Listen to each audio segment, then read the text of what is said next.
All right, ladies and gentlemen, once again, we are the Professional Goblins, and you are unfortunately watching us. I am Scott Gladstein, and with me as always is... Mike Myler. Hi, everybody. How you doing? And today, despite what we have told you online, we are not having Christina Stiles.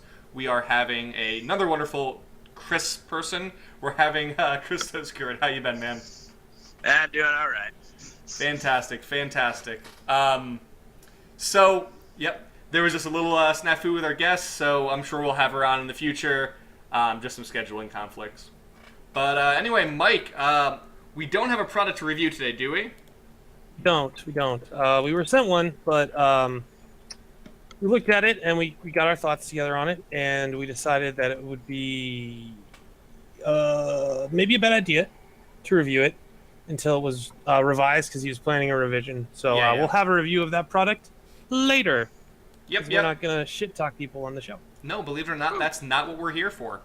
So yeah, if you guys send us a product that's really bad to review, we will just tell you it's not something you want us to review.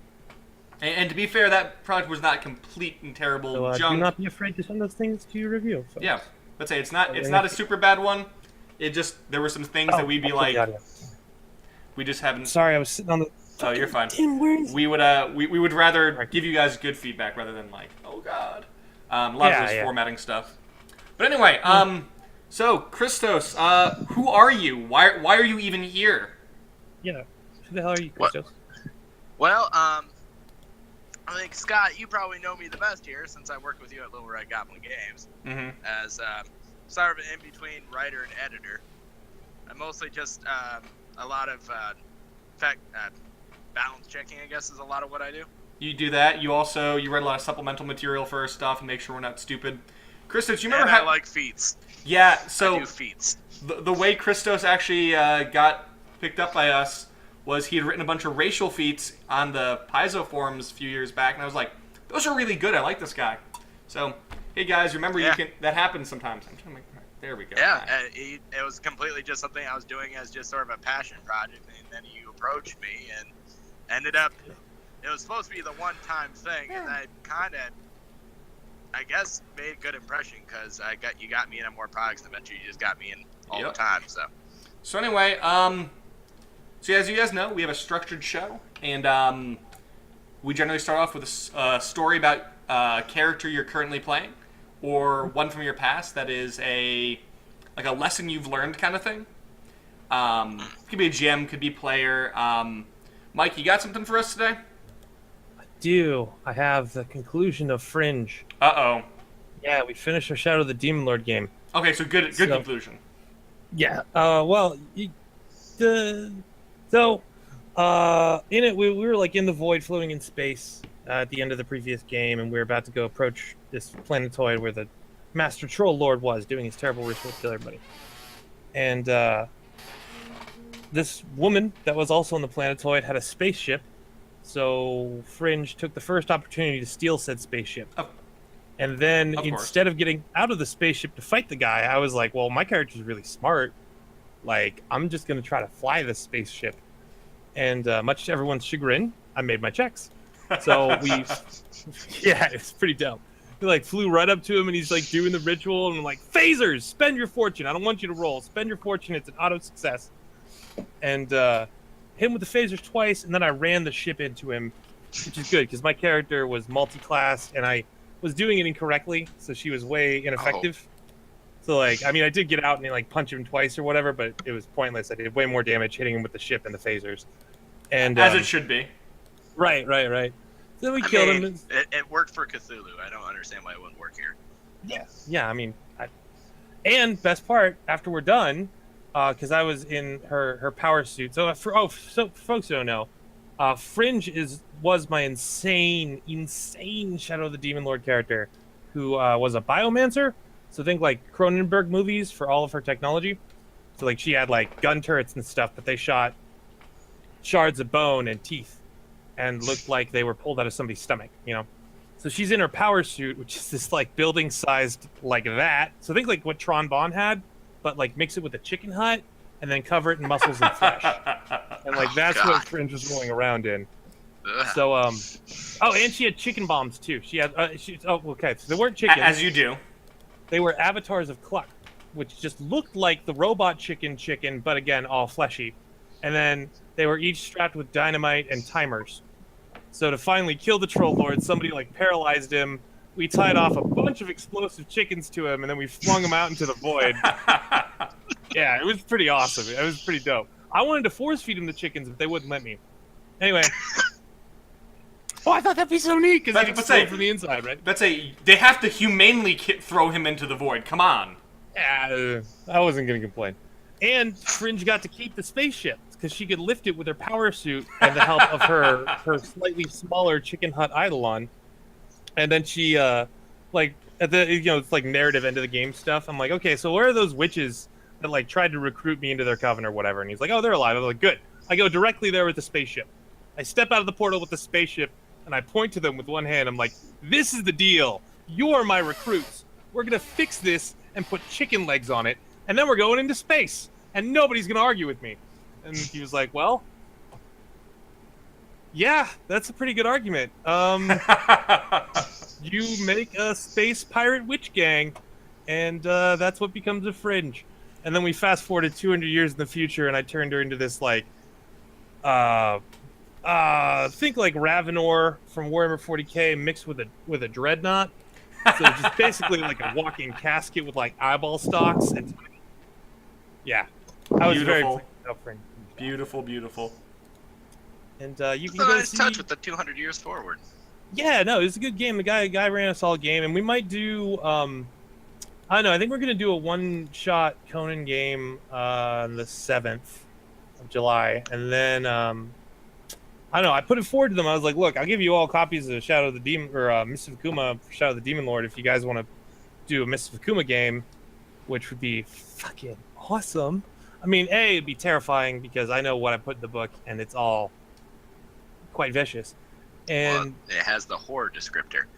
Yeah. Well, I mean, like numbers-wise, it's very mean, and I don't know. I never got to like play a full campaign in any of my universes where I wasn't running the game. Yeah. So that would be super duper awesome if Jared ran it for us. So I don't know. We might see more of the. It was called the What Do I Actually Know Actual Play, or What Do I Know Actual Play podcast is what it was. And you can go watch them all. I mean, they're all on the YouTube, all 11 episodes. So I just thought of something. I thought of one really dangerous thing. I get nervous when Scott says that. Let's say this is the group of people from the monster game, wasn't it? That is why I started off with Fringe, because I didn't want to have to talk about Big Papa.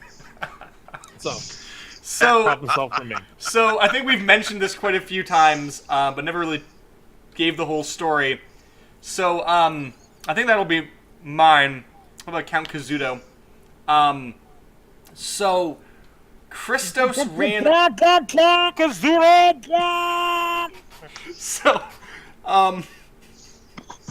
So Christos decided it would be fun to run a player as monster or monsters as player thing using an online supplement that was really broken. It was not okay. It was not okay. And I actually went up to when I was building my character and was like, I can do all this. Can I clip this out? I don't want to be able to do all that. I gave you 6th level spellcasting in place of 1 racial ability, which I would have broken the game with. I still considered it a downgrade. Yep. So it was we played as monsters. I played as a vampire. Mike, you played as a werebear, right? Yeah. Big Papa was a werebear. Yeah. And we had Dr. Frankenstein. He was the antagonist. He was the antagonist. And he invited all of us to this castle and basically had a contest saying, figure out who the best monster is. Now, I played a complete broken-ass diplomancer because they had all these, like, suggestion and, like, dominate shit.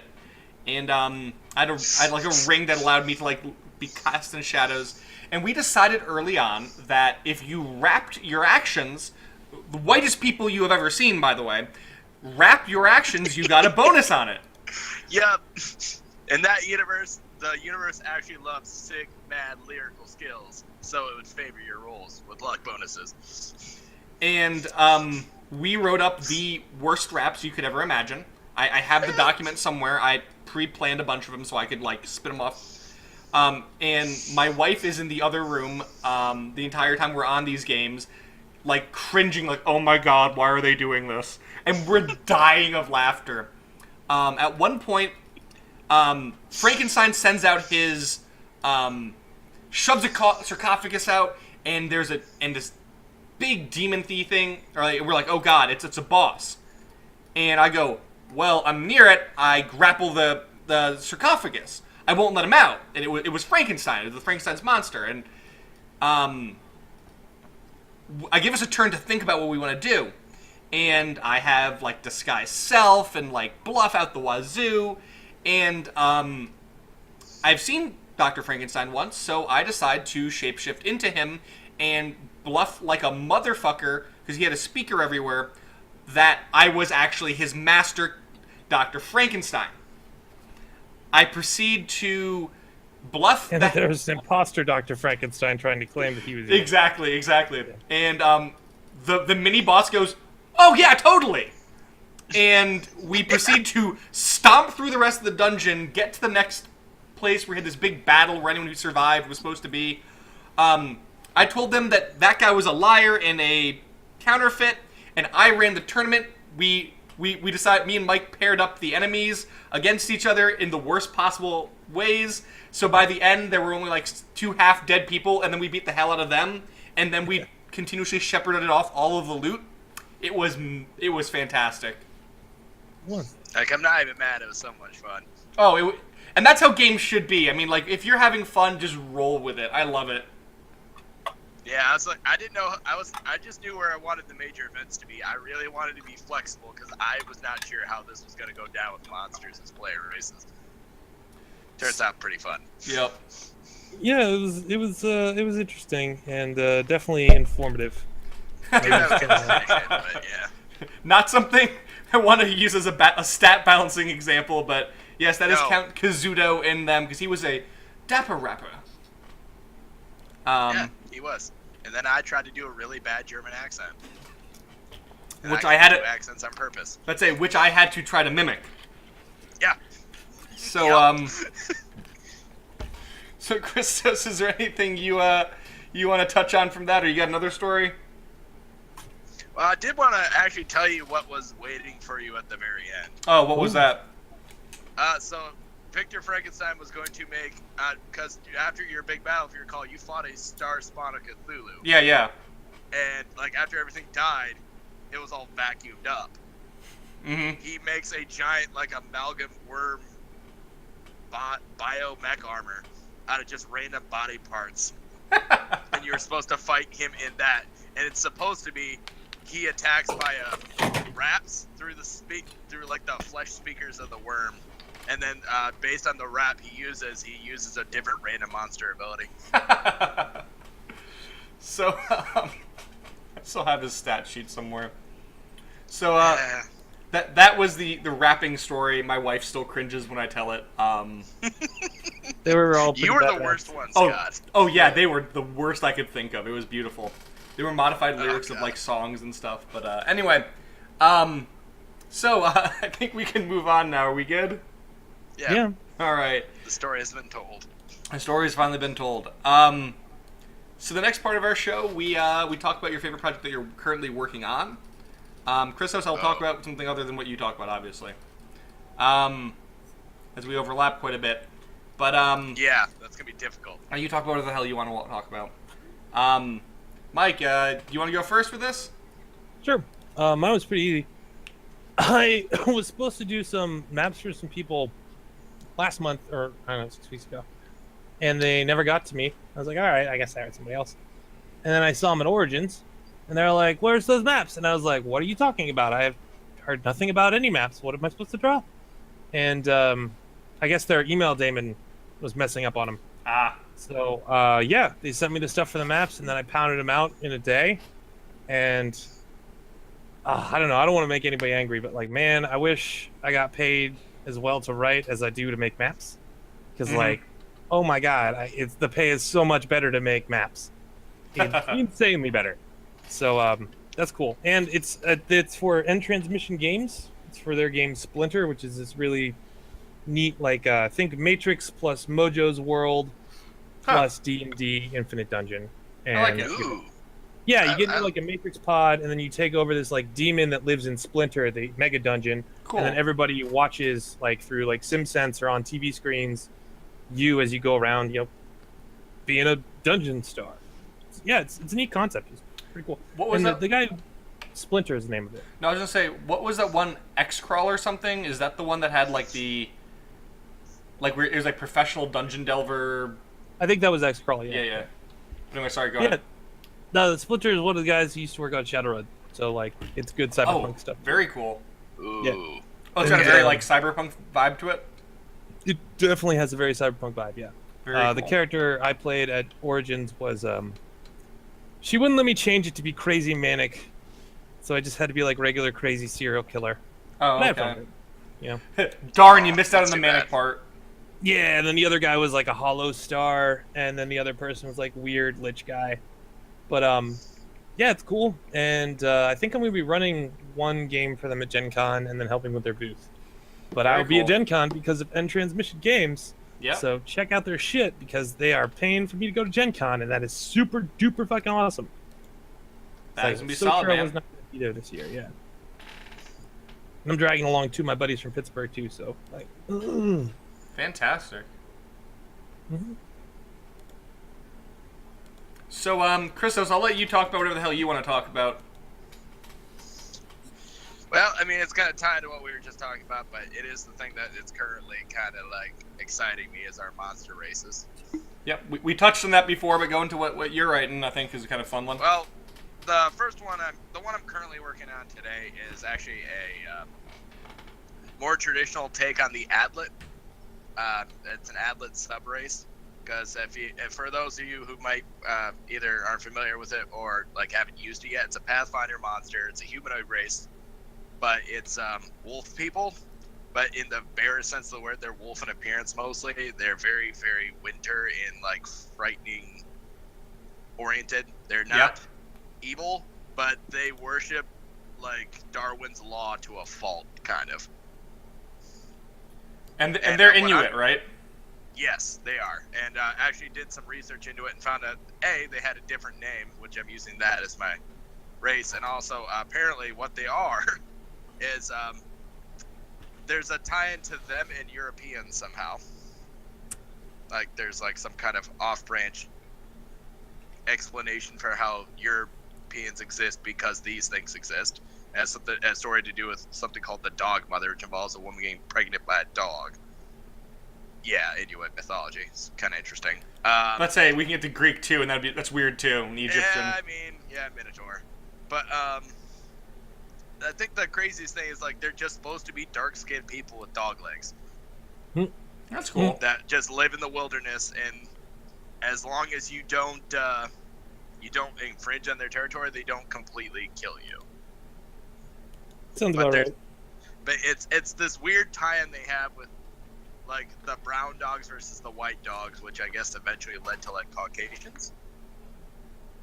Like, it's a very weird. It's difficult to follow almost because it ends up somehow with them revering Europeans as like a holy race.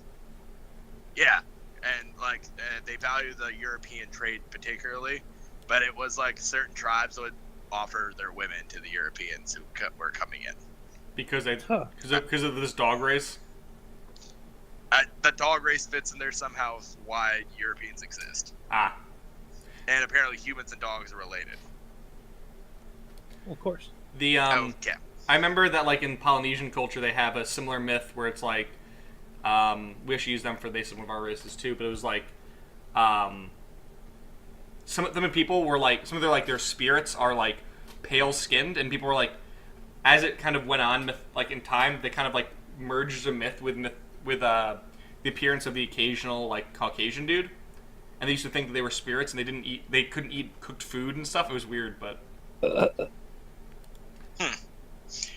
Well, I mean, right now I'm using this as an excuse just because I like ice things. I like ice themes, and I'm making a really awesome ice-powered race, basically. Cool. just not enough of those out there.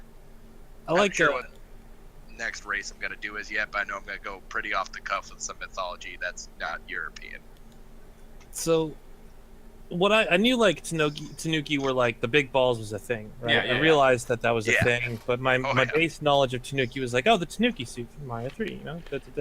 If you actually look up Tanuki, the ball thing is insane. Yep. They use them like drums. They knock people out with them. They fly with them with like the parachutes. Yeah, dude, it's nuts. The ball. Some of these Tanuki have nuts that are like fucking 20 feet long. It's nuts. It's crazy. It's crazy. I think the Miyazaki film actually referenced that.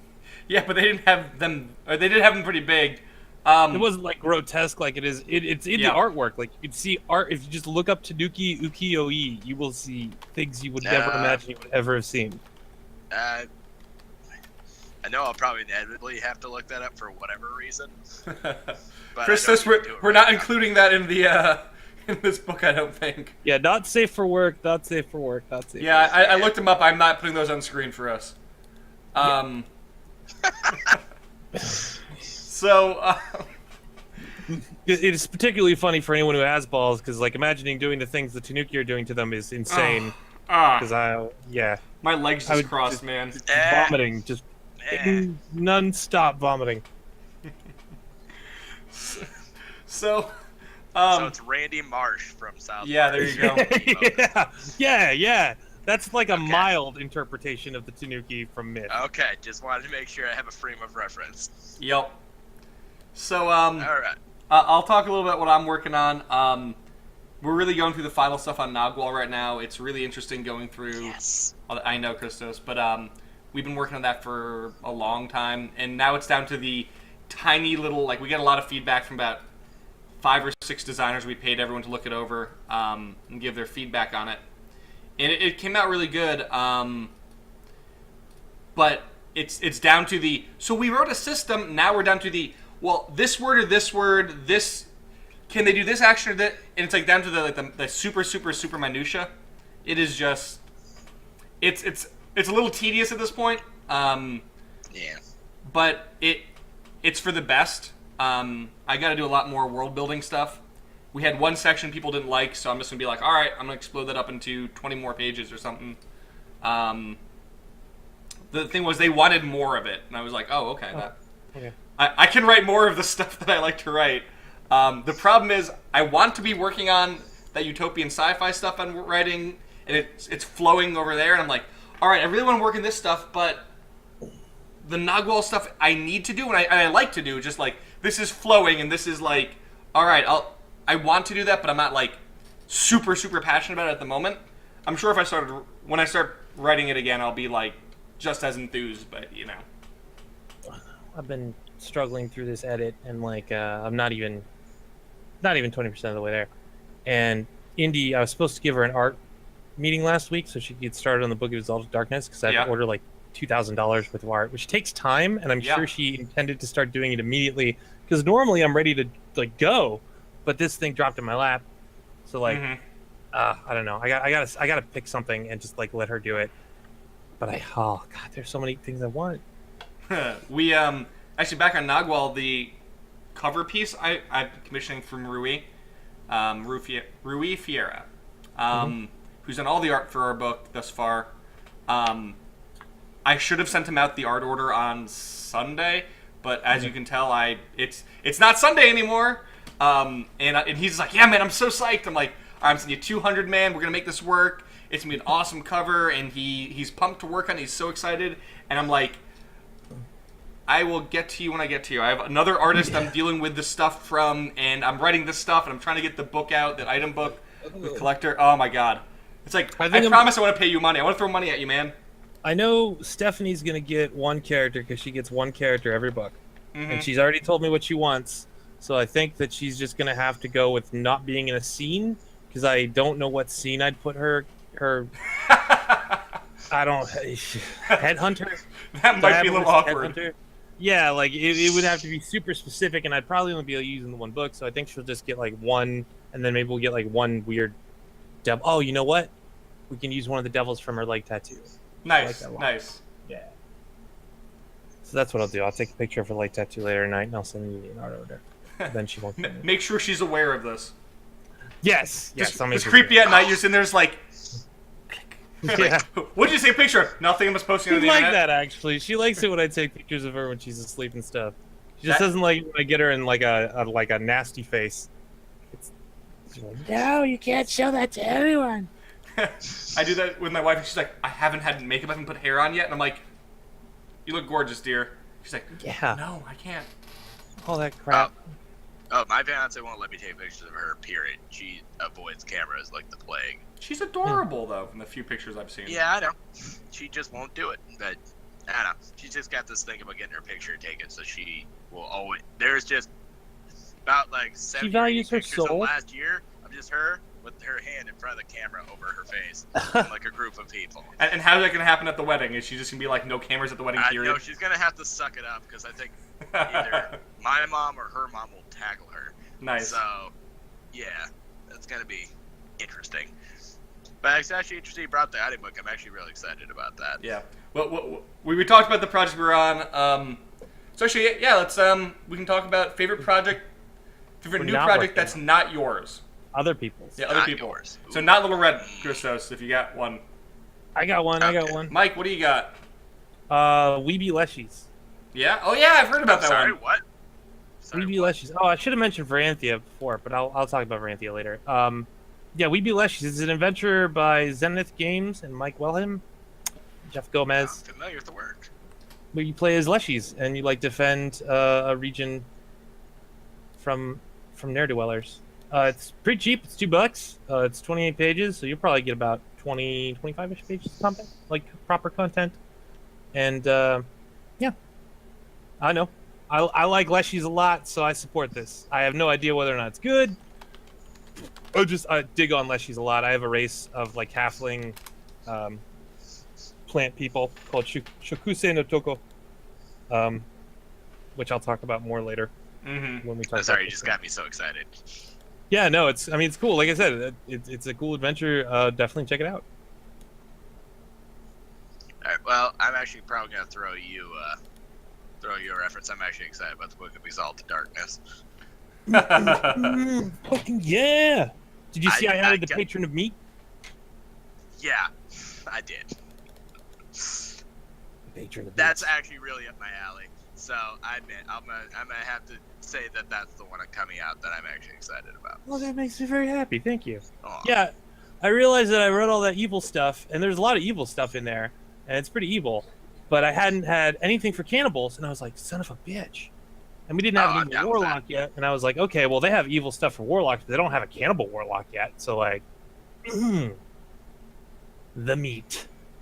As someone who wrote that archetype, I can be okay with that. Very cool, very cool. Have you looked through the playtest, or not yet? Not yet? Okay. No, actually, my buddy backed it, though, so I'm going to be playing with it, I'm sure. Oh, okay, cool. But I backed it too, so... I was gonna talk about the. He had the money, I didn't, so that's how that broke down.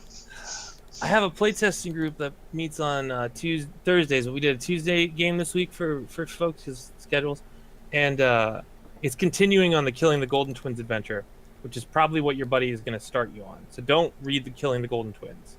Okay, stay the hell away from that. Yeah, but if you give him my email and stuff, I can share my document for how the rest of that continues and like the maps and stuff. But yeah, last session they invaded a retirement home and stole 2 orderlies and then escaped without being caught. So yeah, it's gonna be good. And they met the Rat Queen beneath the holy city of Alisar. Yeah, it was a really good game. It was solid. All right, I'm down. Yeah. Cool. I have something that you guys will, I think developers will get a lot out of. It's not super new. I think the most recent one's last year about this time, but trust me, you'll want it. You guys ever know Sinome Publishing? That sounds good. Scarlet Heroes, Godbound, a bunch of that stuff. Yeah. Okay, Godbound. So, listen. Go to drive-through. Go to their publishing page. Sure. they have art packs for each one of their things that are in Creative Commons Attribution Share Alike. You will find some of the best damn artwork you will ever see. I have bought 5 of their products just to be like, thank you so much. Oh, this is that thing you found that you got, like, you were blowing up my phone over. I mean, I found a bunch of their stuff, but I found a bunch of other stuff that day. But, oh my god, go support these guys. They're putting out art that you would pay $200 for. Yeah, it is amazing. Like, each piece would be $200. When did I find that? I think I found that about a year and a half ago. Yeah, I've had their stuff for a few years, too. Half of it at this point. Yep. Oh, I guess I want to do an honorable mention. Talented Bestiary. Yep. Oh yeah. Fun. Talented Bestiary. Yeah. But yeah, if you guys don't know, go find that. Go check it out. God, I gotta start publishing. I have a bunch of public domain resources and Creative Commons resources that are like, I would pay wicked amounts of money to. And I actually have, if I use something in a book, I go ahead and I'll toss the guy a few bucks. Especially if they have like a PayPal link. I'd much rather be like, hey guy, like I support 5 or 6 people on Patreon because of that. But yeah, no, the Godbound Art Pack in particular is very, very good. Oh my god, it is.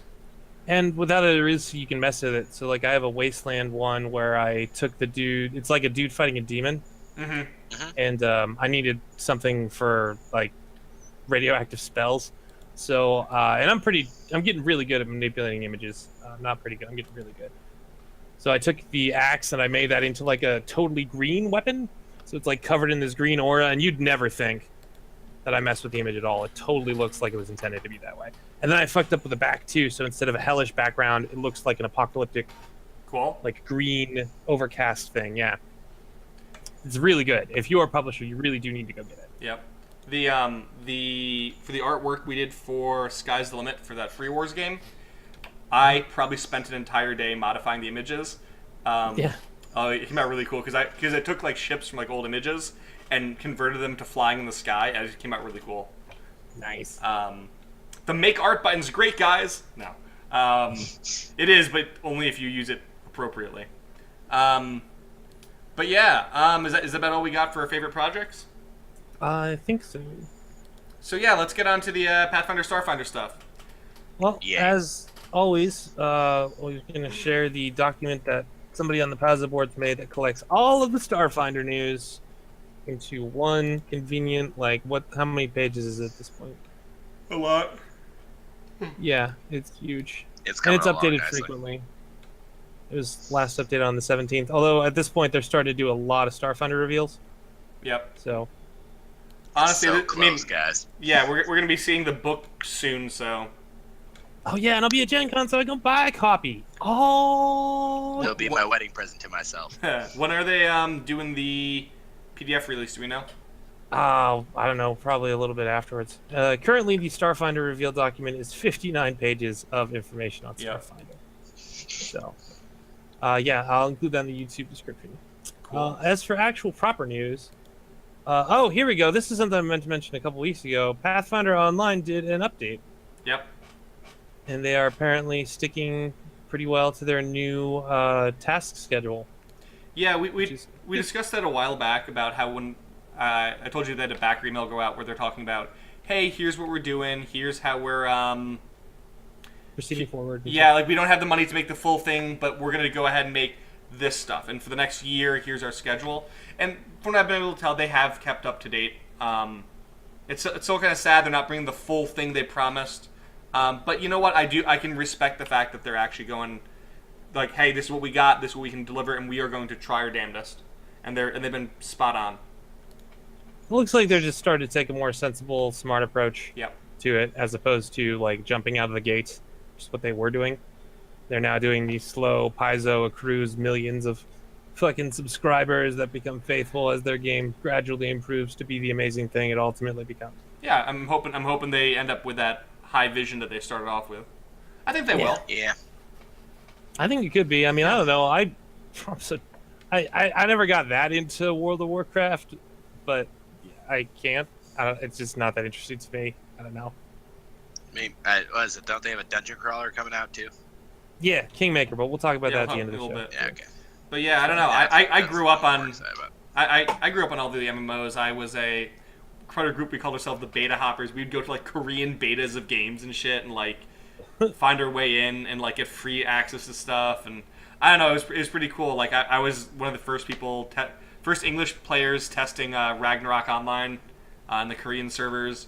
And when they came out with the American ones, we already knew what the hell to do. It was great. Middle school, man, no sleep. The thing I wanted to do along that was Dragon Ball Online. It's bad though. I had some friends who tried it, and it was miserable. Xenoverse is basically what it was, but upgraded. I was all way into Muxes. Like I think I was even on a Dragon Ball Mux at one point for a while. That's it. I did Mux for a long time. I also did graphic ones, but no, those were a lot of nights. I was in a Dune one that ran for a while. That was so much fun.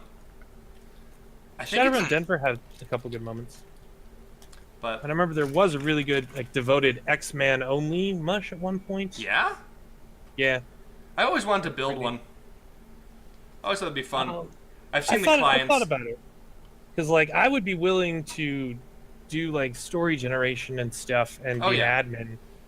And you figure there's a lot of people out there. A lot of them now are retiring. Like, I don't know. I've thought about it. There are a couple, like, paid mushes still around. And, of course, Tiny Tim. Tiny Tim's never going anywhere. But Tiny Tim isn't a role-playing thing. It's just a chat room with weird stuff in it.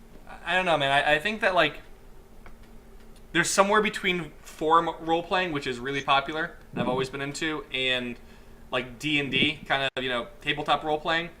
Yeah. I think there's somewhere between them that can exist, that doesn't fill that niche that, like, MMOs do, because it's much more, like, organic, and I always loved doing it. I guarantee you, the first person to really tap that in a new, interesting way will be... Maybe we should do that for 3-play. Yeah? That'd be fun. Well, then it would make sense to have, like, a subscriber thing, and it would take care of a lot of the problems with organized play.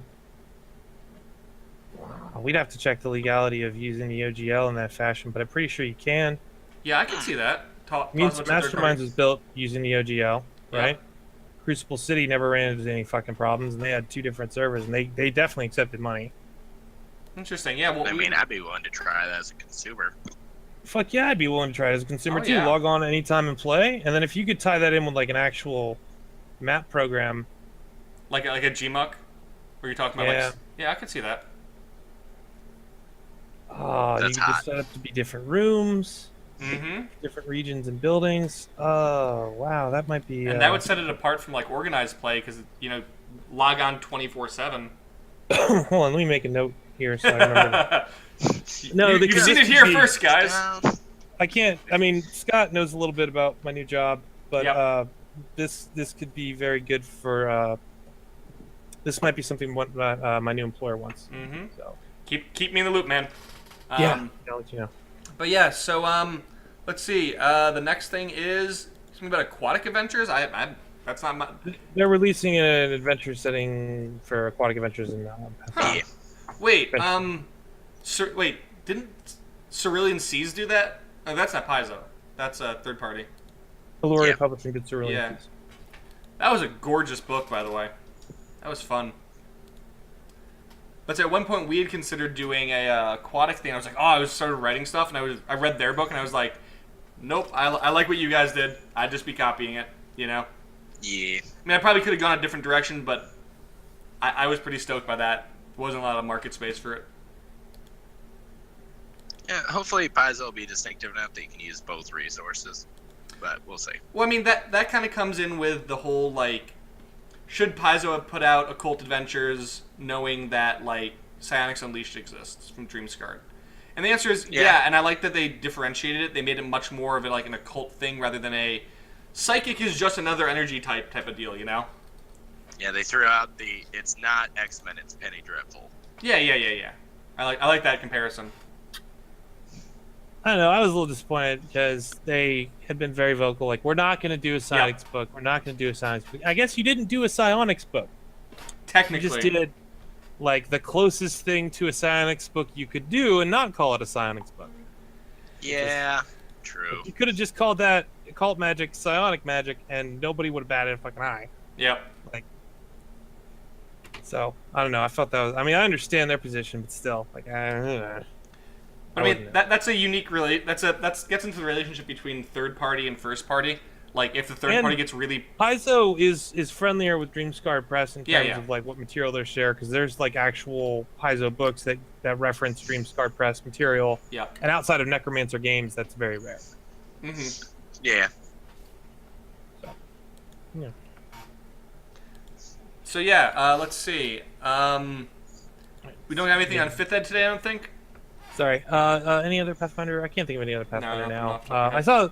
Owen was posting more stuff. Like I said, there's a lot of reveals for Starfinder. Check the Paizo blog. It's going to be every 3 days or so, basically, until Gen Con. There'll be more Starfinder reveals. That's not a guarantee. I don't have like an inside band. That's just from previous years' experience. Oh, okay, yeah. So D&D 5e news. I have nothing. Nothing either. I think, like we said before, the fact that I'm finally learning how to play it. Well, I mean, it has. Oh, it can be fun, Christos. You'll enjoy it. I think. Yeah, I enjoy it. Everything I'm saying, just being able to build a character, I've actually deeply enjoyed options available to me just in the core rulebook alone. And hey, they did feats right this time. I really liked the just as like a general system thing. I really like that backgrounds are so important. I thought that was a lot of fun. It makes things feel really unique. Like I did a halfling paladin with a folk hero archetype on him, and he feels like a hero of the people type of thing, like a and if I had done any other background, it would have been completely different. I love that. I don't know. I'm not crazy about backgrounds. The thing I like most about it, I think, is that they were very, very clear and loud about reinforcing the authority of the GM. Mm-hmm. And yeah, that just makes it way easier when you're actually playing the game, right? Because like we all know this when we sit down to play a game. But there's an urge when things don't go in your way to be like, I'm the rules lawyer, and this fucking shit is why this thing I wanted to have happen happens. Mm-hmm. And by ceding so much authority throughout the entire thing to the GM, it definitely ends up running for a smoother game. Mm-hmm. Sure. I just typically enjoy more simplified rule sets, just easier to pick up and play. I don't have to think about like 20 different rules references like I do with Pathfinder. So I don't know. I find myself frequently being frustrated with 5e because I'll be like, okay, so we're gonna do this thing. Are there rules for this thing? There might be rules for this thing. Let me check this useless fucking index at the back of the book. Okay. Yeah. It's telling me to go to this other page of the useless fucking I can't find a page reference for the thing. And so that's really annoying. Pathfinder's way better organized. Mm-hmm. But I mean, that's because it's a simulation versus a narrative game design, right? So, I mean, yeah, it's got its strengths and its weaknesses. Yeah. Again, we keep talking about the spectrum of play versus, game, and it's much more closer to the play side of things than the game side of things than like Pathfinder is in 3.5. Play versus simulation, narrative. I don't know. Game and play are kind of the same thing, but so that's just a term we use in academia to describe it when we were discussing it. But okay. All right, so other RPG business. So Mike, I think we have we brought up a whole thing about like the pedophile thing in last week we talked about this, but for those who aren't in the know, Vampire the Masquerade has released their 5th edition playtest for the Vampire the Masquerade. And in it, one of the pre-generated characters. So here's what's up. It's not explicitly a pedophile, right? So they're not handing you a pre-generated character and saying, this is a pedophile, this is what you're playing. They're handing you, I think, is a pre-generated character that somebody thought they were being clever, making a very subtle pedophile. And it did not go over well. Did not go over well. This vampire that you are supposed to play that is obsessed with the young and has texts alluding to being inappropriate with children, and not in just like a sucking their blood kind of fashion. So yeah, they issued an apology. Yeah, and that's good. But before we get anywhere with this, I don't know what the fuck is going on, because I know Ken Hite, and he's the guy behind this, and he's a really cool, awesome dude. So I'm just very amazed that this happened under his watch. Or, I mean, like I don't even know if he's involved, or how involved, or he's the lead designer, so he has to know about. Like I don't even know what's going on. So hopefully he's not going to be too exhausted with the topic, and I can see what the fuck happened at Gen Con. But yeah, so they issued an apology, and frankly, it's not very impressive. They acknowledge that they should have told people that they were going to deal with mature themes. In the playtest, though? Yeah.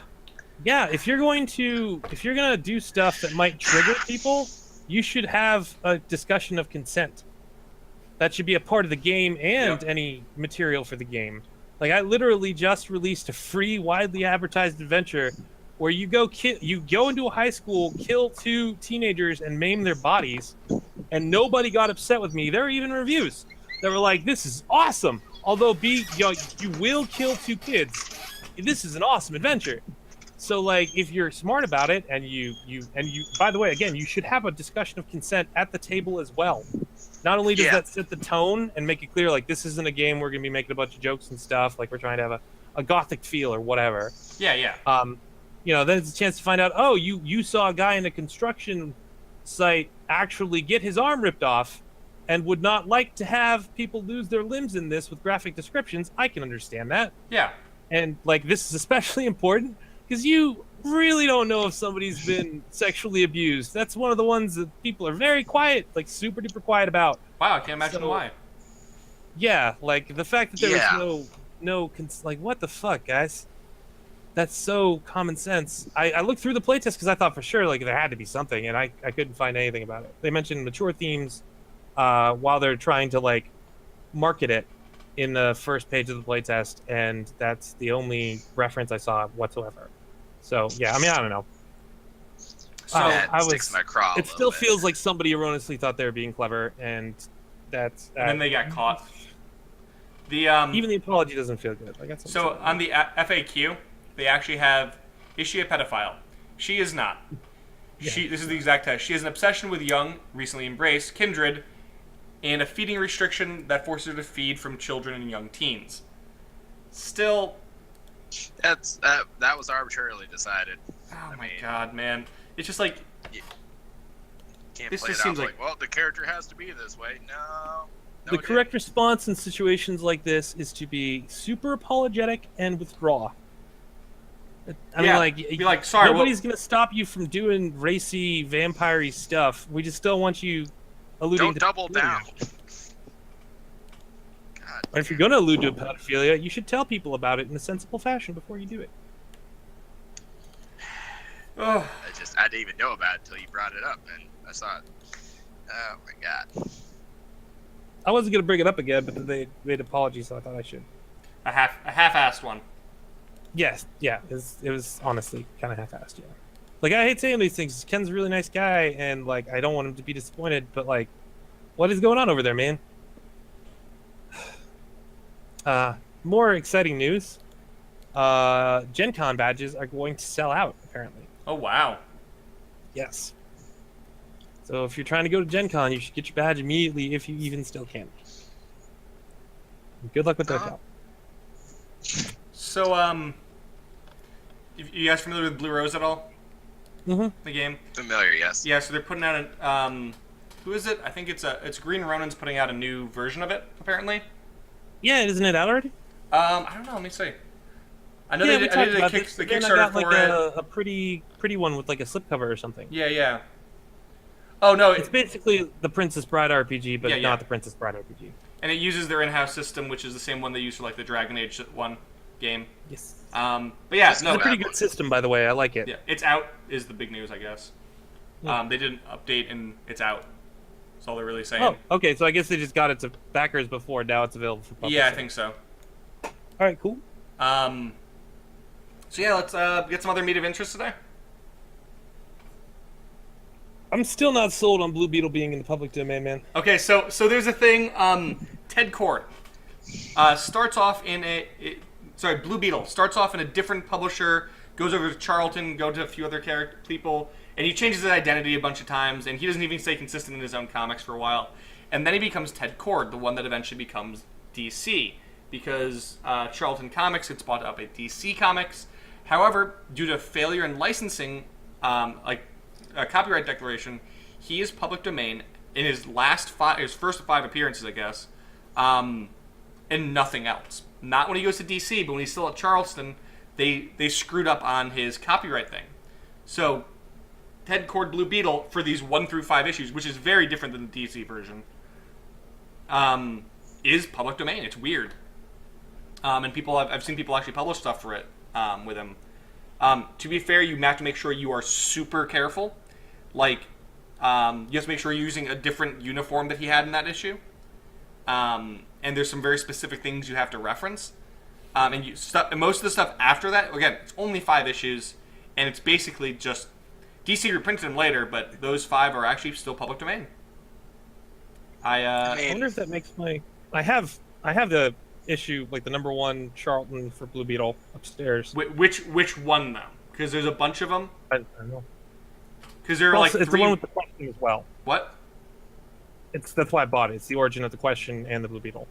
Like, not the Ted Kord Blue, not the original amulet guy, but Ted Kord getting the amulet from his uncle. Blue Beetle. The guy. Okay, I have a scanned copy of the. It is public domain, so I was able to get it on their on one of their sites. It does exist. I'll find it for you, but that's just a cool thing. There's a lot of cool things in the public domain you wouldn't otherwise know about. But yeah, look into it before you do it. Don't just take my word for it. I'm not a lawyer. Do not take my advice. Let's see. If you guys didn't know, there's a Harry Potter thing going on Facebook. If you type in Harry Potter, it changes your text in the name of the houses too. Although apparently a lot of people are having trouble with it. Yeah, a bunch of people. I have Volume 4 is what I have. What? Volume 4 issue 1. Volume 4 issue 1 is the one I have. Okay. From June 1967. This is the. This guy. But anyway, so yeah, they have that. They have. If you type in the houses, they changed their names. I know that was cool. I wrapped up all of the current My Hero Academia. It's really cool. There's some things that I hate about it. I just watched that final episode of that season 2 this last weekend, actually. Yep. Season 2 just ended.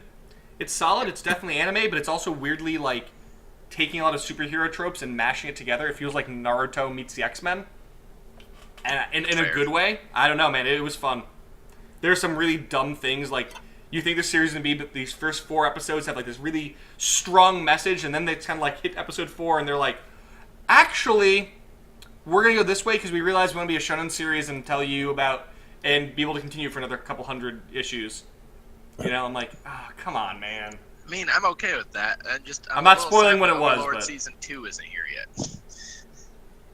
But, well, they do, right afterwards, it's not same day, but they're calling it simulcast, but it's English and Japanese, so. Yeah. Oh, yeah, I got the Funimation subscription, so yeah, I'm all on board. That's all I got, really. Mike, you got anything? I've been buried in work. Yeah, I do. I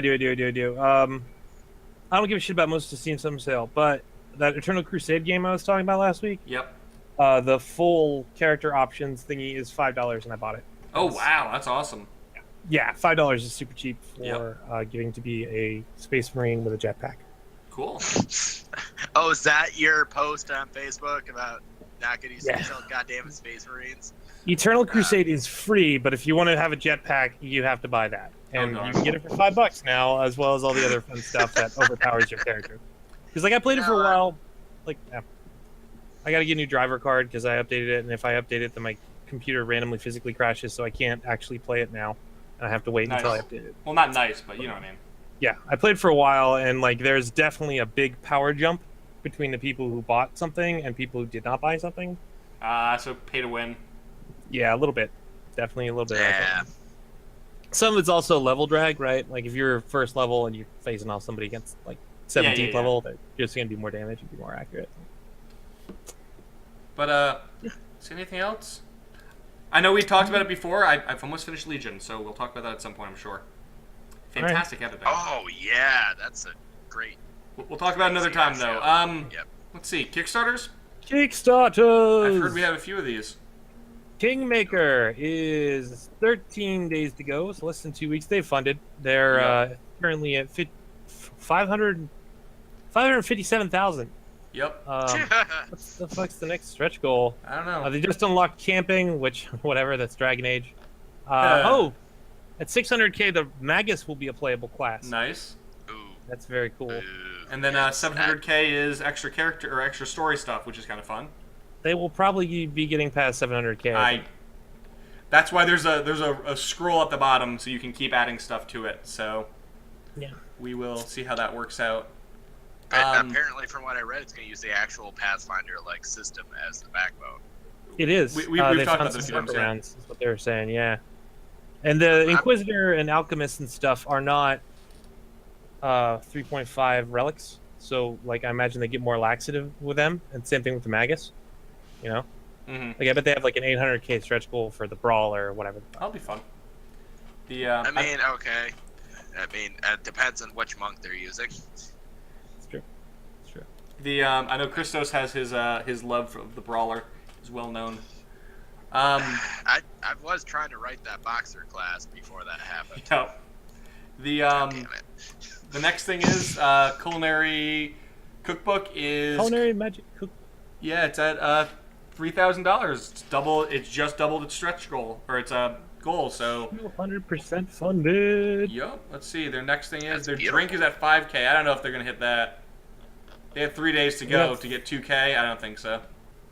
Yeah, they're probably not going to hit 2K. But maybe he's got something in the wings for like a backer goal because he's 123. So they could get up to 140 or 150 maybe.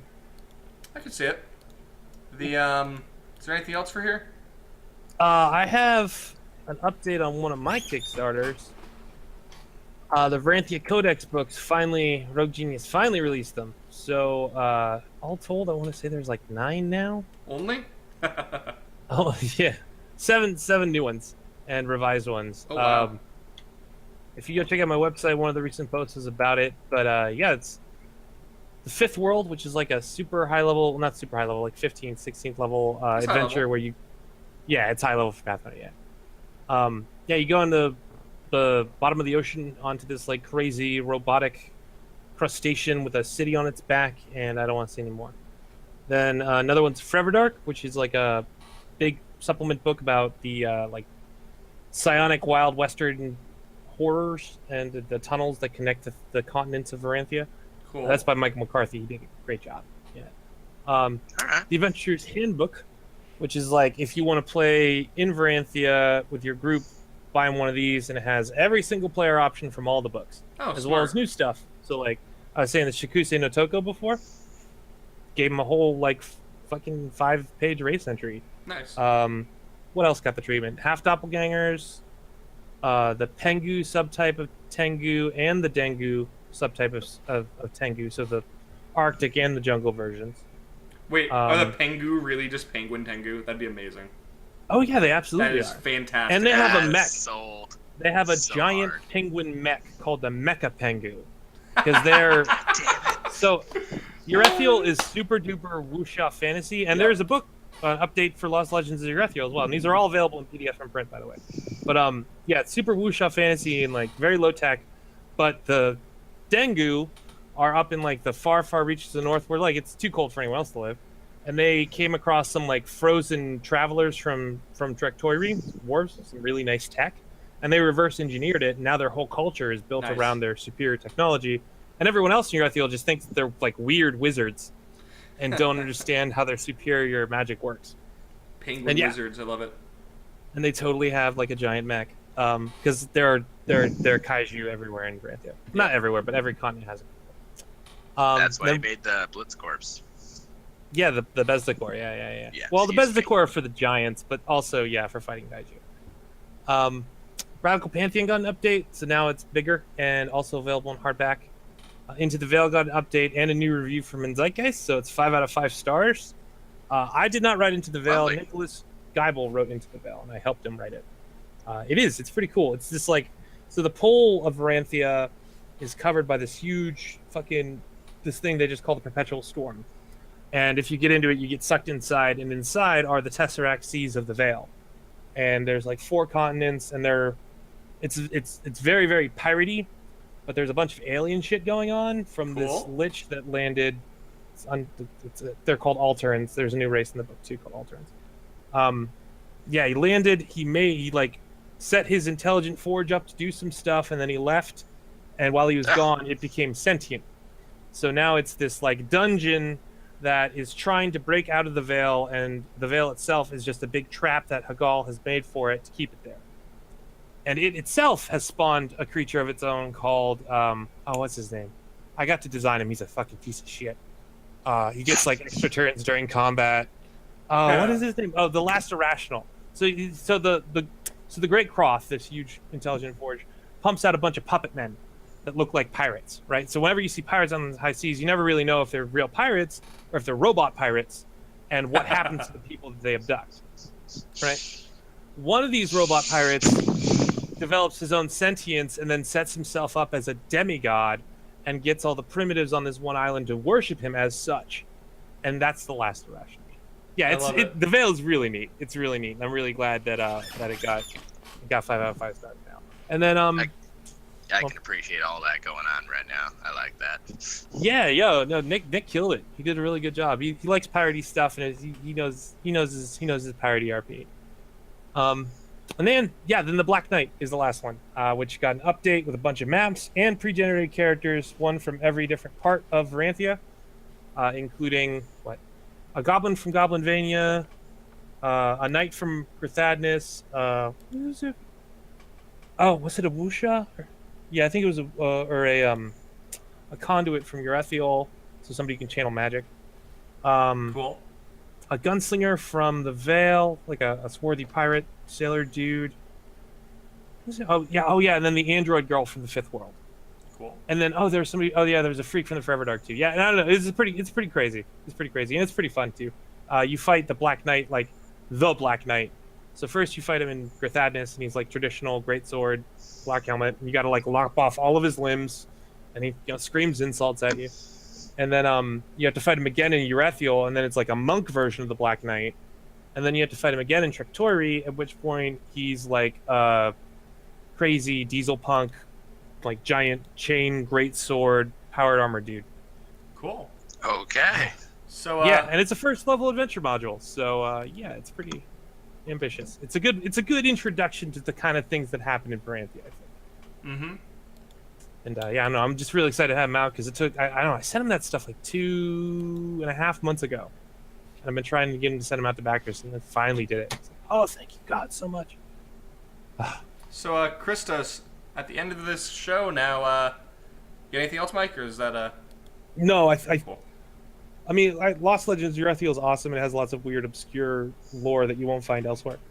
Peningalen, where things that everybody keeps losing their mind about. They're like, oh my God, Peningalen. Or no, I'm thinking of a different book. Lost Legends Urethiol is cool. Check it out. It's about legends in Urethiol. So anyway, stone farmers in it. So yeah, Christos, you have a spot to just talk. Yeah. All right. But I know you hate talking, but.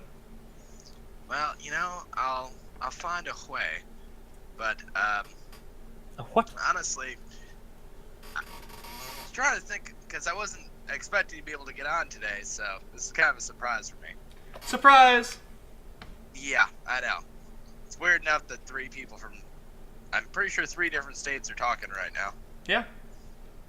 Unless Mike's up over closer to me than I thought. Nope. Maybe I'm in space, and this is all just like a very elaborate ruse. Well, I mean, I wanted to talk about Starfinder. I haven't been able to talk about it with anyone. Sure, let's talk Starfinder. Yeah, definitely. Yeah, and I want to hear, since I got you both here, what do you think about like the changes in combat rules? Well, we've touched on it. I know. Go ahead. I know I'm excited about the idea of reducing the number of attacks in a round, and kind of it appears like they're trying to speed up combat. More damage, less attacks.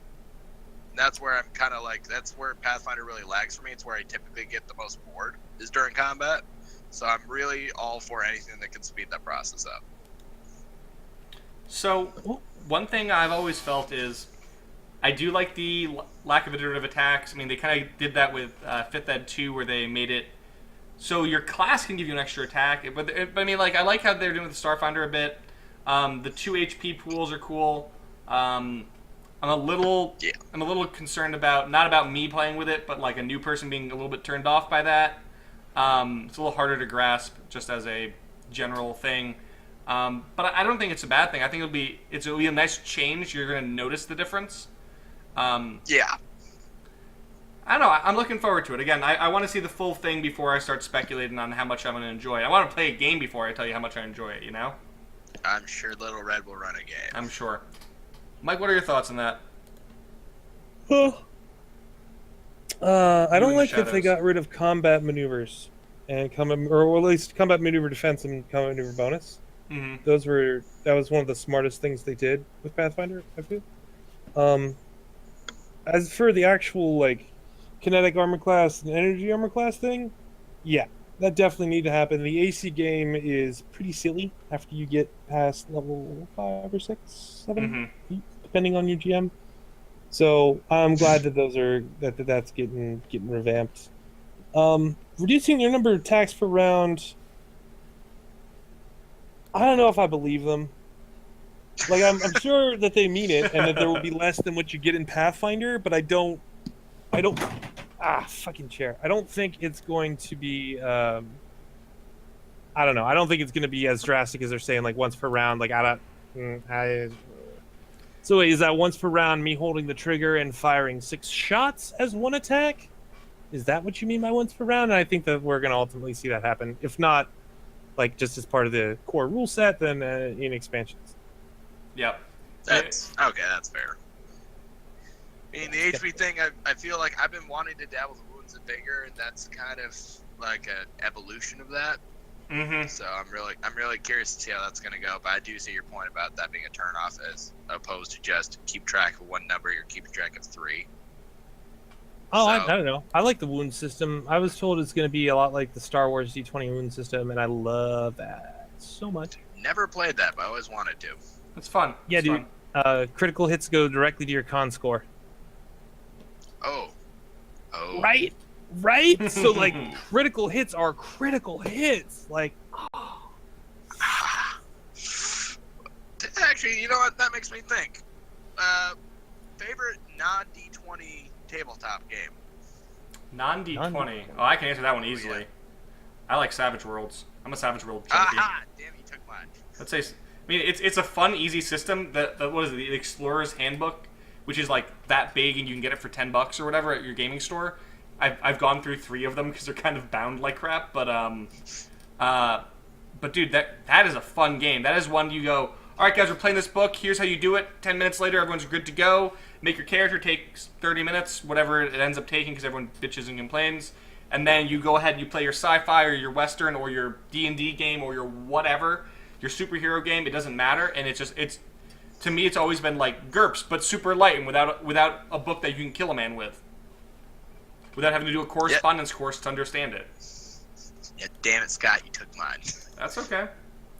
I mean, I guess like I can cheat and just say, well, I really like the Firefly role-playing system.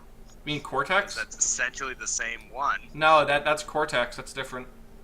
It's pretty close. At least the one I use was the standalone Firefly role-playing game. Yeah, but it was based on Cortex. I could have sworn it was very similar when I ran the 2 games. They felt very similar. Yep. I mean, it is similar, it's just not the same. But I mean, again, like that's not a far jump for me to jump from Savage Worlds to that. No, not at all. How about you, Mike? I got a toss-up between What's Old is New.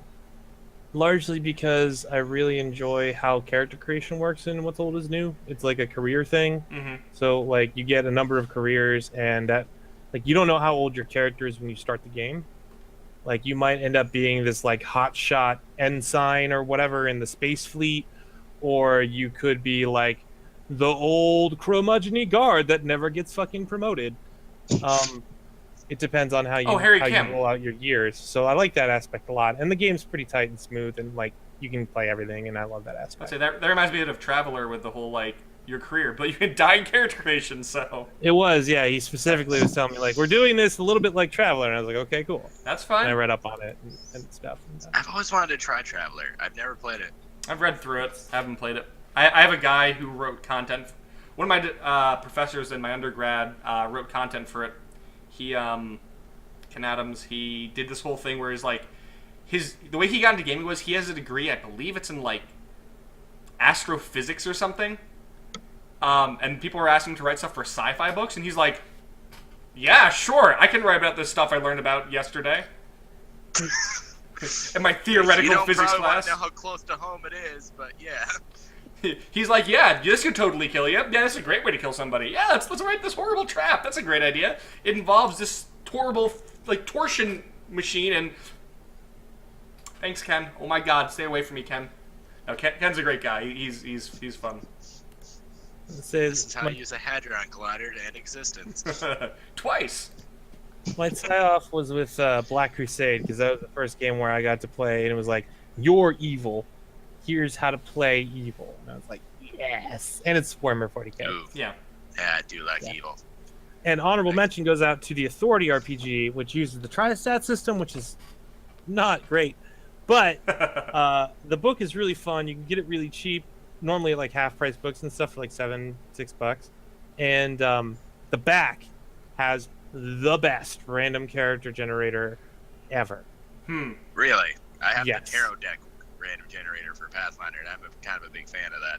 I don't know, dude. Like, I kind of just sat there one afternoon and rolled up random superheroes just to see how they came out, and they were all awesome. And it's like Authority level awesome. You just said my crack right there, right? Yeah. Yep. My favorite. Scott likes to make generators, and So for a while, I was putting out these generators. I had all this like data I'd been writing, and so I found a generator allowed to make generators online.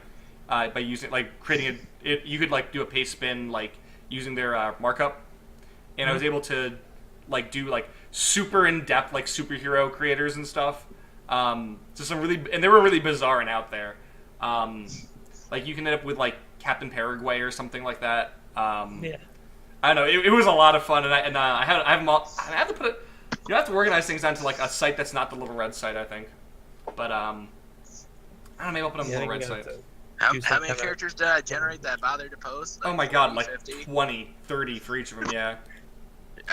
Okay, not just counting the superhero one, though. Oh, yeah. From all the stuff I've made, yeah, you've probably generated over 50 and posted them online. It was good. We had the Trumpocalypse one. I do love randomly generated characters that are incredibly wacky. It is definitely a little bit of a thing I love a lot. We had... yeah, dude, check it out. I mean, I'm pretty sure you'll be able to find the... I don't even know if the people who published the Authority RPG are still around, honestly. Now, is this like Authority, like Wildstorm the Authority? Yeah, like it's the official licensed Authority hell RPG. Yeah. Nice. Yeah. Yeah, no, when I found it in half price, I was like, oh my fucking god! And then I read more Tristat rules, and I was like, oh, okay. But I mean, like, I played a couple games where we all just randomly rolled characters. It was really fun, yeah. We had, there was a great run with, you guys ever read the comic Grayson? Dick Grayson when he's Grayson? Oh, the secret agent. Grayson. Not, no. He the main antagonist in that is Midnighter, and him versus Midnighter is freaking awesome, dude. And Midnighter's not evil. He's Midnighter though, you know. Yeah. And like watching like Dick Grayson go toe to toe with Midnighter is just awesome. He does have a bit. He's working for Spiral, which is that they have like a implant in one of their eyes, which makes you forget them. And their faces blur out or what it does is it blurs their face. You can't remember. Like, I was fighting this guy, and I don't remember who he was, but I'm pretty sure it was a male, and maybe it was a woman. And the more you think about it, the less you remember. So he had that advantage going for him. Otherwise, Midnighter would just wreck him. But I mean, I'm a Dick Grayson fan, but Midnighter is Midnighter. Midnighter is the broken character. I don't know, he's fun. People who know nothing about what we're talking about, the Authority is like the Justice League, but a hyper version of that. Yeah. And the Midnighter is the Batman guy. And yeah, they said, we're done saving the world. We're just going to fix it. So they start like knocking off dictators and like enforcing their own laws. And they're not like evil per se.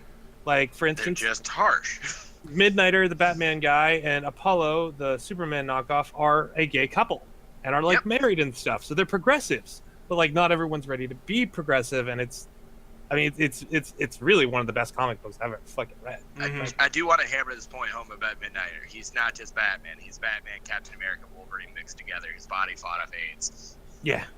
Oh, what was it? Oh, and he was president.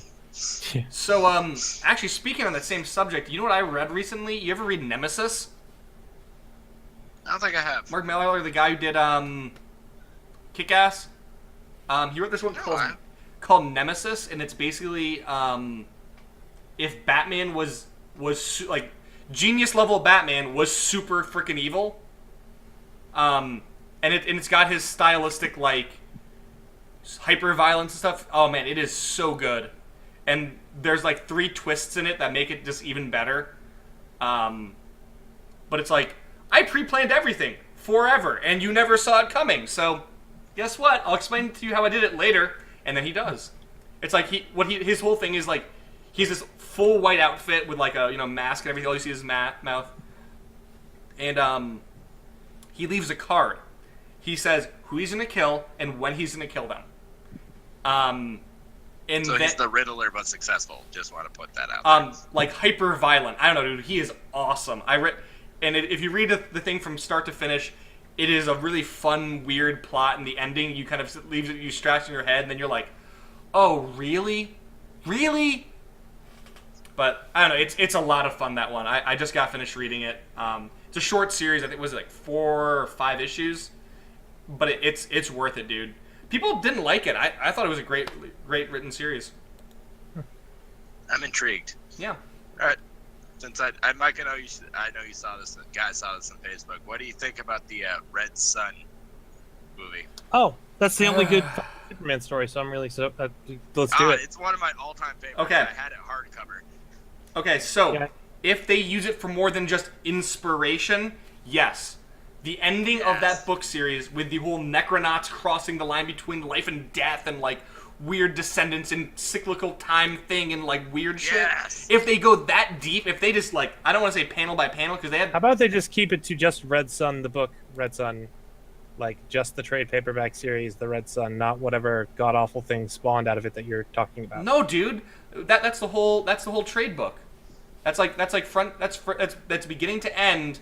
Like you can't end there. The cyclical timeline thing, that is 100% the big ending. Yeah, where it comes up and he lands in Martha's fucking. I get that part.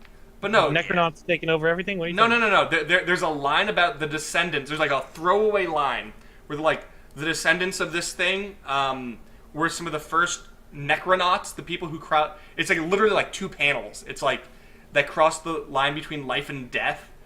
I don't know. It was really cool. I just remember it. I just remember that one line from that. I really love that last 2 little blurbs where we talk about Lex Luthor's descendants. Shut up, man. We don't want to spoil too much. But they do some stuff. But yeah, let's so yeah, if they do here, even if they do it like mostly like to the page, I'm okay with that. I don't want them to, obviously anything that's an adaptation gets, its own influence from the director. Maybe they'll be like, "Hey, Zach, just to get you back into the swing of things, why don't you do this the exact way you did Watchmen? Like, exactly the way you did Watchmen." I'm okay with that. Yeah. That would work. Let me say, it is very... that is right up his alley, though. That is really right up his alley. I mean, if you give him, like, a step-by-step fucking guidebook, then yeah, he's in good shape. Well, I'm saying he is dark, he is gritty, he is hyper-realistic, or, sorry... What's the phrase? He's super into the comic aesthetic. He wants it to like over the top, and yeah, I could see it. I could see him doing it. He's really good with the stylized stuff, and that is a stylized book if there ever was one. I don't know. Yeah, when it's just him inserting his style, it's great. That's what I'm saying. You got to give him a step-by-step guide. When you don't do that, you get Batman vs Superman. Yep. But yeah, I hope that gets through. So, got anything else today, guys, or we wanna wrap? Yeah. I think that's it. Yeah. I think that's about it, guys. I got some of the things I needed to get out of my system out. I appreciate it, man. Thanks for coming by. Yeah. It's my pleasure. I know we've been talking about getting you on here for a while, so it's good to see you on here. So it was a rare day off. It was fun to do. Awesome. So anyway, guys, thanks for stopping by. We'll see you again next week. Anyway, have a nice day. Hey, stay frosty.